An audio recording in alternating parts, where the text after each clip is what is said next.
Broadcasting live from WOUB TV in Athens, this is Newswatch.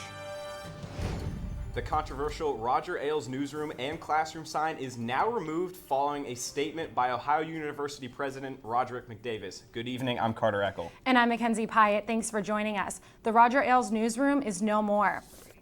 Sean Neidig joins us now in the newsroom. And Sean, this was a decision reached last night? Yeah, that's right, Mackenzie. This decision was made last night at the Faculty Senate meeting by Ohio University President Roderick McDavis. That's when he made the announcement. The debate has been raging on for months, ever since the allegations against Roger Ailes came out, and now there's finally a resolution. Yesterday, there was a plaque labeling the Roger Ailes newsroom on the third floor of the radio-television building. Today, this. In an address last night at the Ohio University Faculty Senate, Ohio University President Roderick McDavis had this to say. Given the allegations against Mr. Ailes, the circumstances surrounding his departure from Fox News, I've decided that the most appropriate action is to return Mr. Ailes' gift and to remove his name from the WOUB newsroom. The swiftness was surprising, including to those that work in the newsroom. The timeline was quick, and that's good, I think. Again, because we get to move forward and we get to move on from it and no more distractions. So that was definitely quicker than I've ever seen. It's a learning opportunity for everyone to talk about these things and talk about issues, and that's what we do as journalists. That's our job, is to talk about and explore issues. So it was a learning opportunity for everyone. Ryan Lewis, a senior journalism major, agrees with the decision. I think with everything that we've learned so far up to this point, there wasn't any good reason to keep it up. I think, again, with the incident, with our situation that he put himself in, and him being tied to the university, it should have happened. So this saga is over, and the university has taken steps to ensure they aren't in a similar situation in the future. You know, when they signed a gift agreement, it said very clearly in there that if they did anything that brought negative attention to the university, that the name could come off. And the gift agreement that was signed back when the Roger Ailes newsroom deal was made didn't have any of that language. So that was a different time, a different era. You know, maybe there was a little less attention paid to that concern. Now I think there's a lot more attention being paid, not just because of the Roger Ailes newsroom situation, but simply because, you know, things get better, things become more refined, the processes become more refined. And now, you know, now he would not have been able to sign that same gift agreement. So you heard that there are actions being taken to prevent any kind of situation like this in the future, and I spoke to another faculty member this afternoon, and she just said that she's happy that the name has finally been taken off the wall and they can get back to normalcy. So everyone's kind of relieved that there's been a resolution from the WOUB newsroom. I'm Sean Neidig. All right, thanks, Sean. The Hocking County Sheriff's Interdiction Unit and the Logan Fire Department responded to a tip that methamphetamine was being manufactured at an abandoned home in Haydenville. SIU members located a meth manufacturing operation at the home on Patton Street. 3 manufacturing vessels and various chemicals were found in the residence. SIU members are still investigating. A Michigan man facing felony drug charges is scheduled to stand trial today in Athens County Court.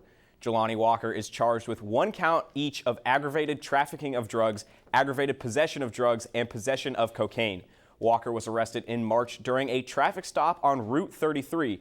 During the stop, Walker fled the vehicle and hid in a pond. He was there for about an hour before being taken into custody. There has not been any updates on his indictment.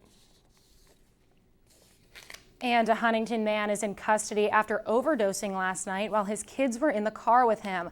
According to WSAZ, first responders said the car was rolling backwards when they arrived at the scene. Huntington Fire Captain Jack Rader said the man appeared to overdose on heroin. The man had his 2 children in the car with him when he was overdosed, and one of the kids inside reportedly turned off the car and took the keys out of the ignition. The children are currently safe and staying with family members.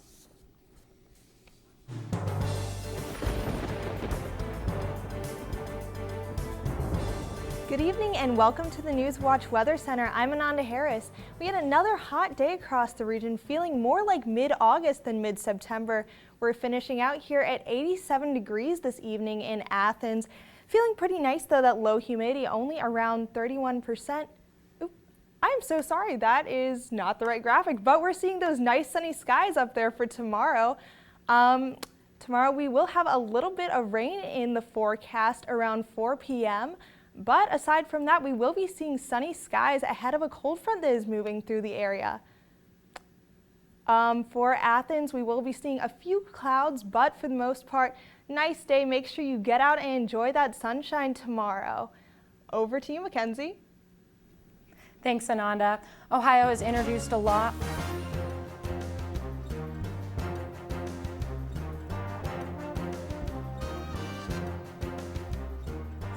Ohio has introduced a law that would give people immunity for trying to get people for someone overdosing on drugs or victims who need assistance themselves. The law took effect today and covers anyone calling 911 or taking an overdose victim to a medical facility. The legislation is part of several efforts by Ohio to reduce the epidemic of addictions across the state. The Roman Diocese of Youngstown and a Pennsylvania-based religious order have agreed to pay $900,000 to settle 28 lawsuit claims of sexual abuse. A diocese official confirmed the settlement regarding Franciscan friar Joseph Baker, who killed himself in 2013 after 11 claims made by victims who said he abused them. The victim said he abused them at Warren, Ohio schools between 1986 and 1990. And police are working to figure out why a mysterious heart was left in a bag in the middle of a field. Officials think that it is a human heart, but do not know how it got there or who it belongs to. Jen Picciano has more on the story out of Norwalk, Ohio. This is pretty unusual. We have no idea where it came from. In late August, a North Central EMS crew idling at this Friendship store on Milan Avenue came across a most unusual find, a heart in a Ziploc bag. Sergeant Jim Fulton says the heart was in good condition and had only just started to decompose. He says there's no indication it was part of a violent crime. I talked to the Lucas County coroner, and she seemed to think that it hadn't been in that field very long, and it could have possibly been frozen prior to that. Initially, the paramedic who discovered it actually put it in a dumpster nearby, but was later instructed to retrieve it for an investigation. Fulton says they don't even know if a crime has been committed here. We don't have a body that we're missing a heart from. So I guess it's an unusual occurrence, is what you would say. And I think that's what our report listed under at this point. We hope to be able to classify that as something else and close this out. A coroner is testing the fluid from the heart to see if there are any preservatives, and a vet is trying to rule out if the heart came from an animal. It could have come from a funeral home, an autopsy. I mean, there's endless possibilities. And investigators are hoping anyone seeing this may have information to help determine where the heart came from. A 17-year-old suspected gang member has been sentenced to more than 170 years in prison. Jordan Wade is being convicted of aggravated murder and other charges for his role in a quadruple homicide. Wade was sentenced today after being convicted Friday by a Franklin County jury. He was in connection to the attempted murder of one victim and the quadruple murders that occurred in the basement of a home in South Linden. Wade was not eligible for the death penalty because he is a juvenile. An Ohio ballot effort seeking to criminalize abortion has been rejected.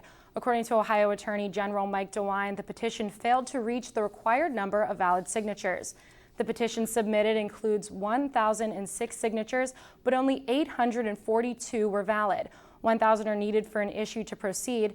Supporters want to change the Ohio Constitution to prohibit abortion of all unborn human beings without exception. It would also declare it aggravated murder. The ballot classifies unborn humans as an individual organism from fertilization to live birth. A violation could carry a sentence of 15 years to life in prison. The Syrian ceasefire is good news for children who miss their local playground. And President Obama showed strong support for presidential candidate Hillary Clinton today in Philadelphia. And I could not be prouder of the leader that we have nominated to take my place.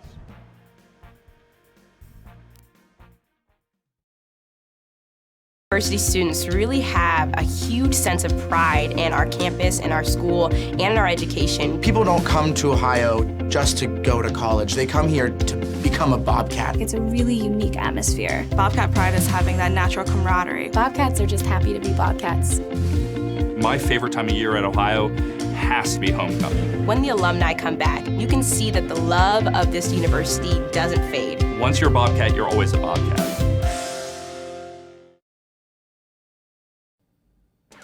Friday nights are all about high school football, but when the games are over and the helmets come off, it's time for some gridiron glory.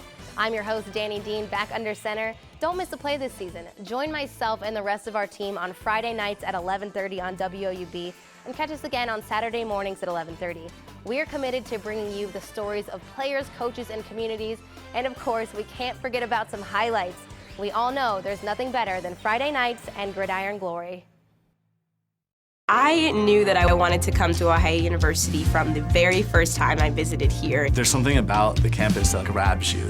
It was really comforting. Very welcoming. It's one thing to write down your name and your GPA and that kind of stuff and send it in. It's another thing entirely to be here and see how great it is. The campus here is just electric. Absolutely gorgeous. Everything just looked really college-like. I looked at my mom and I said, "This is it." And she said, "The tour's just started." I said, "No, you don't understand. This is it." My professors really care. They care about my grades, they care about my opportunities, they care about my experiences, they want me to succeed. They give those opportunities to the students. My professors have been extremely approachable. Literally, their door is always open. You can go to them with pretty much anything. Everyone knows your first and your last name and where you sit in the classroom. I really never feel like I'm being talked down to or just being taught material. I always feel like we're having a conversation. And they want to share those opportunities and those experiences with us.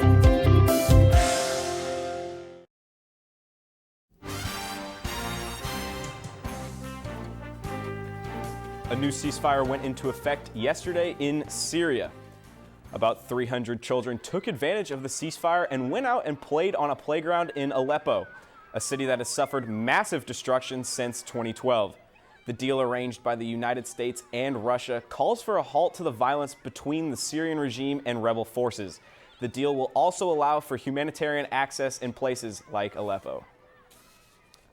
Florida Governor Rick Scott was in D.C. campaigning for a bill to fund efforts in the fight against Zika.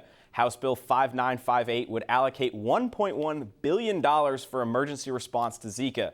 Congressman Kurt Clausen said Congress needs to look past politics. We need a clean solution here to a messy problem. This should not be a political problem. This should be a healthcare problem and a life problem, and not a political problem on Capitol Hill. Clausen said Florida is the front line of the Zika battle and the virus will spread if it isn't stopped. Today, President Barack Obama showed his support for Hillary Clinton in his first solo campaign appearance of the year. He encouraged his supporters to put Clinton in the White House. First Lady Michelle Obama and Vice President Joe Biden will also rally voters this week on Clinton's behalf. I've got incredible memories here in Philly, most recently at the Democratic National Convention. And I could not be prouder of the leader that we have nominated to take my place. So even though I've run my last campaign, I am going to work as hard as I can this fall to elect Hillary Clinton as our next president of the United States of America. And Clinton is scheduled to return to her campaign Thursday at the Congressional Hispanic Caucus Institute dinner. And on Wall Street today, stocks fell across the board.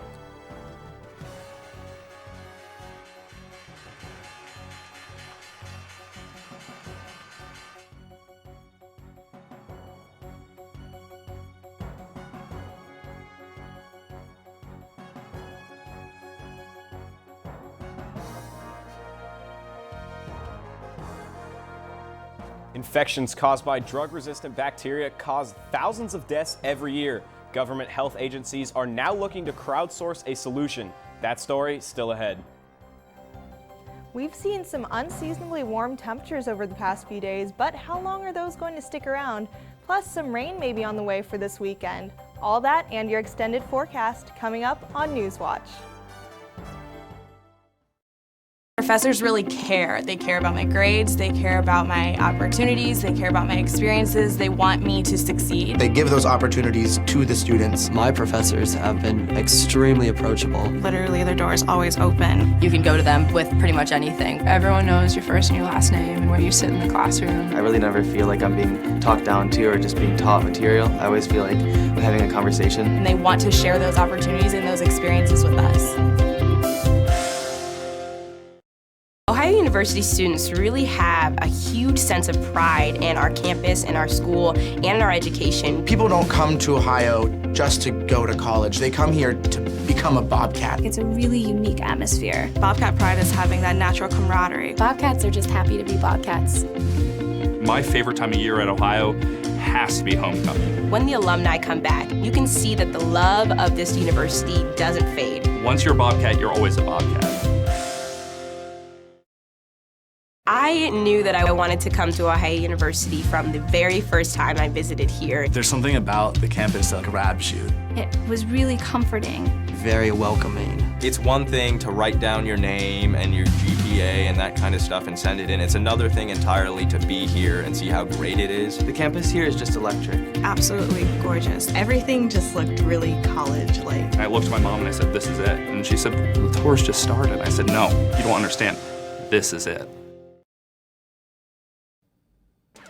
Friday nights are all about high school football, but when the games are over and the helmets come off, it's time for some gridiron glory. I'm your host, Danny Dean, back under center. Don't miss a play this season. Join myself and the rest of our team on Friday nights at 11:30 on WOUB, and catch us again on Saturday mornings at 11:30. We are committed to bringing you the stories of players, coaches, and communities, and of course, we can't forget about some highlights. We all know there's nothing better than Friday nights and gridiron glory.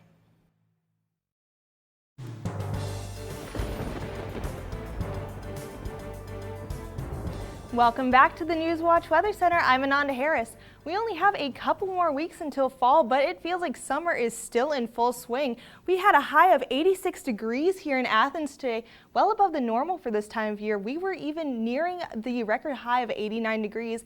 Our lows are still right around average at 53 degrees this morning, feeling much better than that record low set in 1985 at 33 degrees.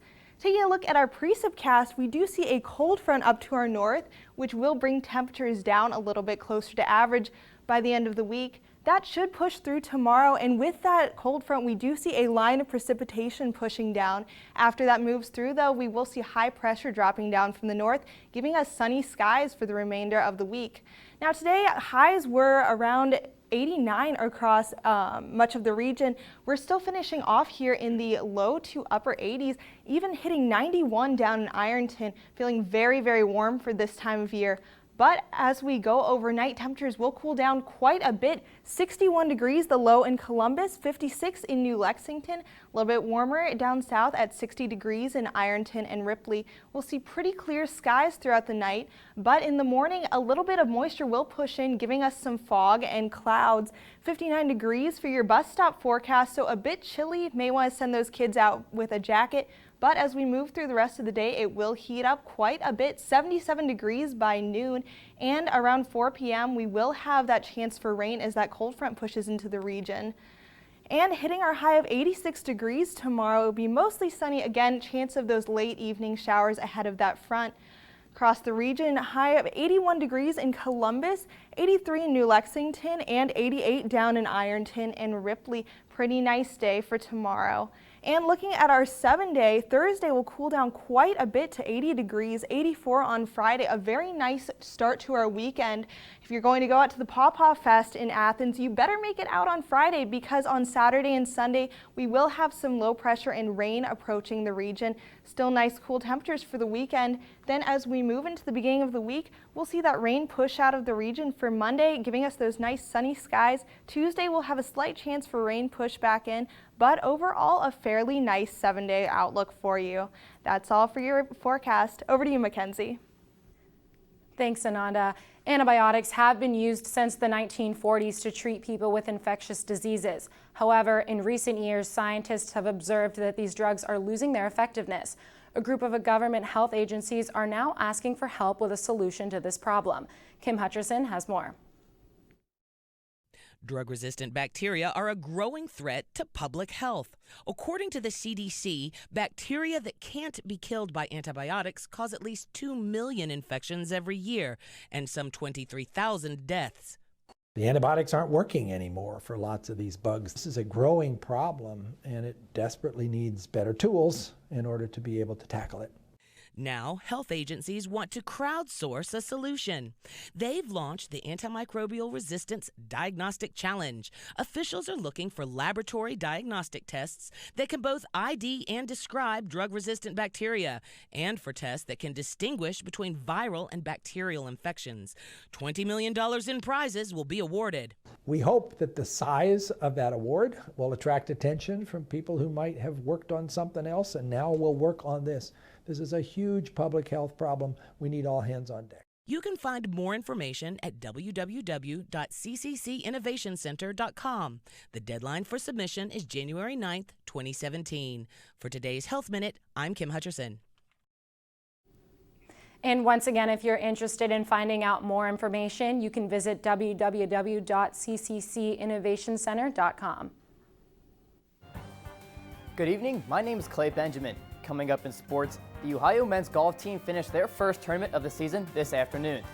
And while the Reds and Indians are having different seasons, the Reds were the only Ohio team victorious last night. Those stories and more coming up on Newswatch. Here's a look at what's coming up tonight on your public television station.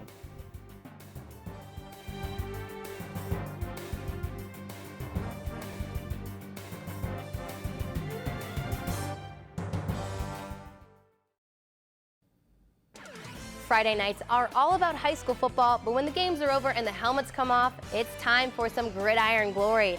I'm your host, Danny Dean, back under center. Don't miss a play this season. Join myself and the rest of our team on Friday nights at 11:30 on WOUB, and catch us again on Saturday mornings at 11:30. We are committed to bringing you the stories of players, coaches, and communities, and of course, we can't forget about some highlights. We all know there's nothing better than Friday nights and gridiron glory. Ohio University students really have a huge sense of pride in our campus, in our school, and in our education. People don't come to Ohio just to go to college. They come here to become a Bobcat. It's a really unique atmosphere. Bobcat pride is having that natural camaraderie. Bobcats are just happy to be Bobcats. My favorite time of year at Ohio has to be homecoming. When the alumni come back, you can see that the love of this university doesn't fade. Once you're a Bobcat, you're always a Bobcat. My professors really care. They care about my grades, they care about my opportunities, they care about my experiences. They want me to succeed. They give those opportunities to the students. My professors have been extremely approachable. Literally, their door is always open. You can go to them with pretty much anything. Everyone knows your first and your last name and where you sit in the classroom. I really never feel like I'm being talked down to or just being taught material. I always feel like I'm having a conversation. And they want to share those opportunities and those experiences with us.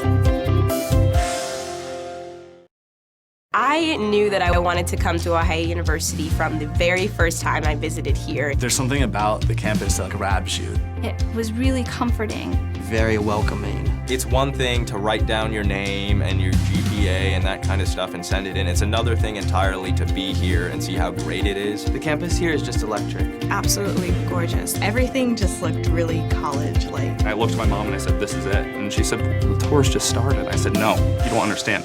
This is it."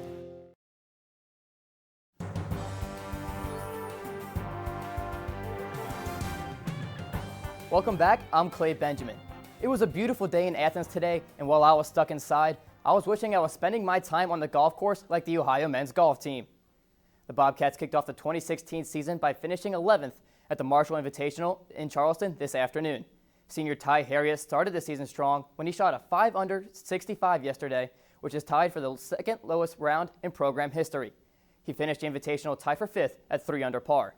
Senior Peyton White finished tied for 26th at 5 over par, and junior Brady Bull finished tied for 41st at 9 over par. The Bobcats return to the course this weekend at the EKU Intercollegiate. After a great Sunday of games, Monday Night Football kicked off last night, and the Steelers dominated in their first regular season game against the Redskins. Without two of their offensive monsters, Le'Veon Bell and Martavius Bryant, Ben Roethlisberger put the young, untested offense on his shoulders. Roethlisberger threw for 3 touchdowns and 300 yards to lead the Steelers to the 38-16 win. D'Angelo Williams stepped up in place of Bell and ran for 143 yards on 26 carries and 2 touchdowns. The Steelers take on AFC North rivals Cincinnati Bengals this Sunday in a repeat of last season's crazy AFC wildcard game. In the second Monday night game, the Rams are still seeking their first points since moving back to LA. The San Francisco 49ers cruised to a 28-0 win last night, and it was the 49ers' first season-opening shutout in franchise history. Before the 49ers game last night, Colin Kaepernick continued kneeling for the national anthem in protest of police brutality and racial injustice in the United States. Kaepernick's teammates Eric Reed joined him in kneeling, while teammates Antoine Bethea and Eli Harold, along with Rams players Kenny Britt and Robert Quinn, raised their fist, emulating Tommy Smith and John Carlos, who held up fists during a medal ceremony at the 1968 Summer Olympics. On to the major leagues. The Cincinnati Reds will play their second of 3 games against the Milwaukee Brewers in Cincinnati tonight. The Reds are currently in last place in NL Central, but beat the Brewers 3-0 last night. The Reds had 3 runs in the bottom of the first thanks to a 2-run single from Scott Schebler, and they never looked back. While both teams are out of the playoff chase, the Reds and Brewers are looking to build some momentum heading into the offseason.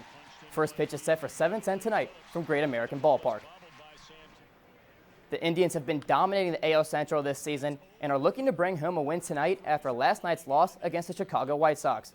With Danny Salazar out for 3 to 4 weeks due to a forearm strain, Trevor Bauer will take the mound against Jose Quintana. Indians manager Terry Francona made it clear he doesn't want the team to overcompensate with the pitching staff change. Game time is set to start at 8:10 tonight. It was a blowout early in the fourth quarter of last night's NFL game. 49ers in Santa Clara. The Rams drew a 21-0 when the fans got a moment of excitement from trespassing fan.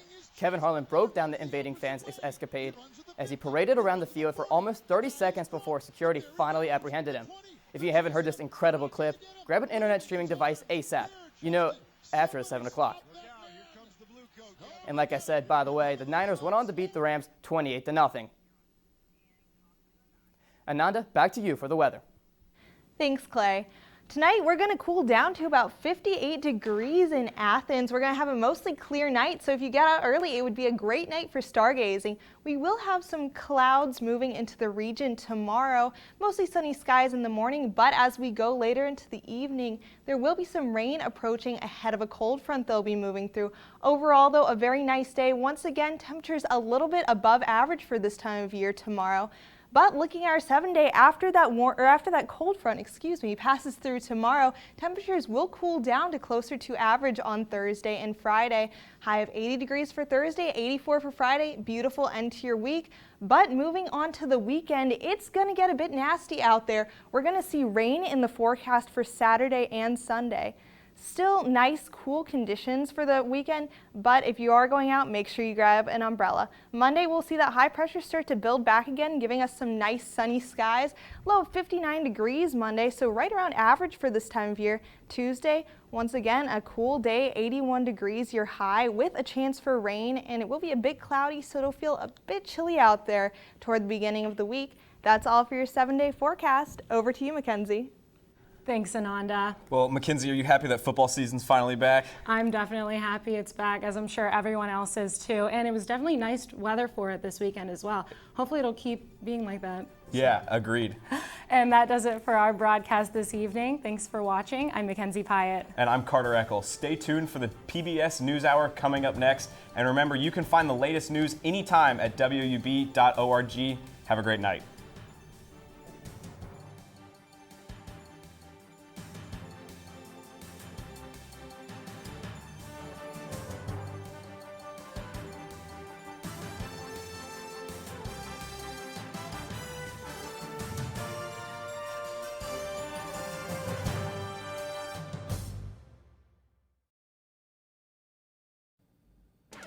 Friday nights are all about high school football, but when the games are over and the helmets come off, it's time for some gridiron glory. I'm your host, Danny Dean, back under center. Don't miss a play this season. Join myself and the rest of our team on Friday nights at 11:30 on WOUB, and catch us again on Saturday mornings at 11:30. We are committed to bringing you the stories of players, coaches, and communities And of course, we can't forget about some highlights. We all know there's nothing better than Friday nights and gridiron glory.